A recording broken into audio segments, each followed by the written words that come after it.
Richard Lawson had owned his home in Maple Grove Estates for nearly 35 years.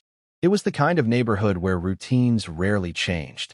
Lawns were trimmed on schedule, neighbors waved politely, and the homeowners association handled minor issues without much disruption. Richard appreciated that consistency. At his age, stability mattered more than anything. After his wife passed, the house became quieter, but he never considered leaving. Every room carried meaning. The kitchen still looked the same as it had decades ago, and the backyard held the oak tree he had planted himself. It was his home in every sense, not just legally, but personally. Earlier that year, Richard's daughter, Emily, convinced him to spend some time with her in Arizona. His doctor had recommended rest after a minor surgery, and Emily didn't want him recovering alone. Richard agreed, though reluctantly. Before leaving, he took care of everything. Property taxes were paid, utility bills scheduled, and most importantly, his HOA dues were up to date. He even kept printed confirmations, a habit he had developed over the years. Nothing was left unresolved. At least, that's what he believed. A few weeks into his stay, Maple Grove Estates underwent a management transition.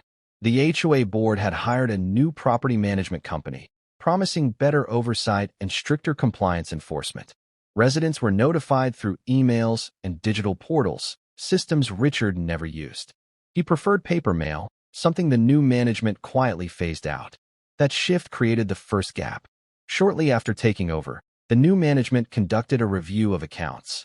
During that process, Richard's property was incorrectly flagged as delinquent. The error stemmed from a misapplied payment. His HOA dues had been received but credited to the wrong property number. On paper, it now appeared as though he hadn't paid for months. Automated notices were generated. Emails were sent. Warnings were issued. But none of them reached Richard. With no response logged, the system escalated the issue. Late fees were added, followed by legal notices sent electronically. Under the HOA's governing rules, documents Richard had signed decades ago but never revisited. The association had the authority to place a lien on properties with unpaid dues. And that is exactly what happened. A lien was filed against his home without his knowledge. From there, the process moved quickly. The HOA's legal team initiated a non-judicial foreclosure, a mechanism allowed in certain states for recovering unpaid association fees. It wasn't meant to target homeowners unfairly, but when errors went unnoticed, the consequences could be severe. Richard remained completely unaware. To him, life was temporarily peaceful. He spent his days recovering, enjoying time with his daughter, occasionally mentioning how he looked forward to returning home.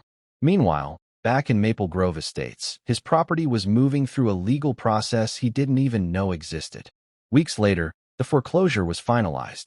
The property was listed in a small, legally compliant notice, buried in public records that few people ever checked. An investor, scanning for such opportunities, came across it. The price was significantly below market value, which immediately caught attention. Within days, paperwork was filed. The house was sold. Legally, everything appeared in order. By the time Richard returned, nothing about the situation made sense. He arrived in the late afternoon, expecting familiarity. The same driveway, the same porch, the same quiet surroundings. But as he stepped out of the car, something felt wrong. There was a vehicle parked in his driveway, one he didn't recognize.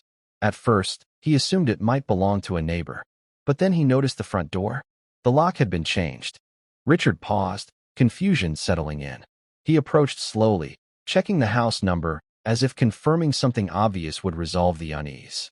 It was his address. Nothing had changed, except everything had. Before he could process it further, the door opened. A man he had never seen before stood there, holding a set of keys.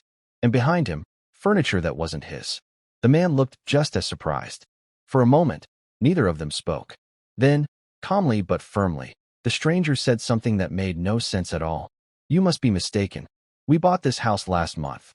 Richard didn't respond immediately, because in that moment, standing in front of the home he had owned for decades, he realized something had gone terribly wrong. Richard didn't argue at the door. At his age, he had learned that reacting too quickly often made things worse. Instead, he stepped back, studying the man carefully. The way he held the keys, the uncertainty in his expression. This wasn't someone trying to deceive him. If anything, the man looked equally confused. "My name is Richard Lawson," he said calmly. "I've owned this house for 35 years. The man hesitated, then called someone from inside. A woman joined him at the doorway, holding a folder. She flipped it open and, without any hostility, showed Richard a set of documents. There it was, an official-looking purchase agreement dated just weeks earlier. The address matched. The signatures were there. Even his name appeared on some of the paperwork. But something about it felt wrong. Richard didn't raise his voice. He simply nodded once and stepped away. "I'll sort this out," he said, more to himself than to them. That evening, he stayed at a nearby motel and made the first call that mattered, his daughter. Emily didn't take long to understand the seriousness of the situation. By the next morning, she had arranged for a real estate attorney to review everything. His name was Daniel Brooks, a specialist in property disputes and HOA-related cases. When Richard sat across from him, he placed every document he had kept over the years on the desk: payment confirmations, tax receipts, HOA statements. Organized, dated, and complete. Daniel reviewed them carefully. Then he asked a single question. "Did you ever receive any notice about unpaid dues or a lien?" Richard shook his head. That answer changed everything.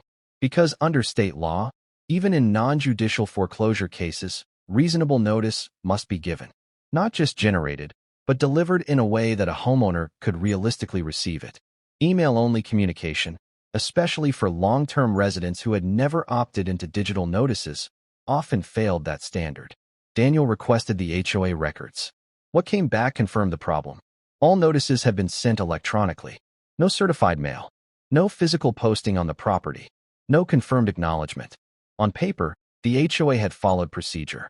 In practice, they had failed to ensure the homeowner was actually informed. That distinction mattered. The next issue was the lien itself.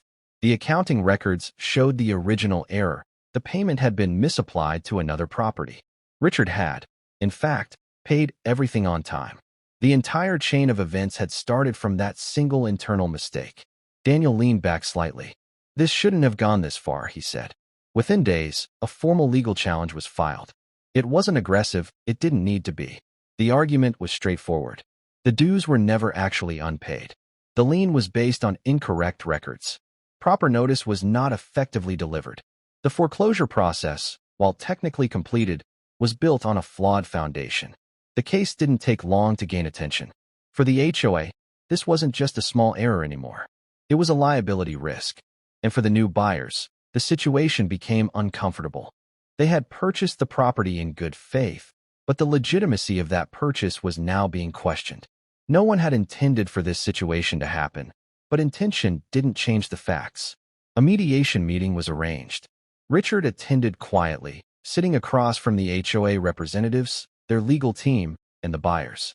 There were no raised voices, no dramatic accusations, just documents, timelines, and facts laid out clearly. When the records were reviewed in full, the conclusion became difficult to avoid. The foreclosure should never have happened. The HOA's attorney spoke carefully, choosing each word with precision. There appears to have been a breakdown in both accounting and notification procedures. It was a formal way of admitting fault. The resolution followed soon after. The sale was reversed. The buyers were compensated through the HOA's insurance and internal funds. It wasn't their mistake, and they weren't left at a loss. The property title was restored to Richard, legally and fully. A week later, he stood in front of his home again. This time, the key in his hand worked. Nothing inside had changed much. The rooms were just as he remembered, quiet, familiar,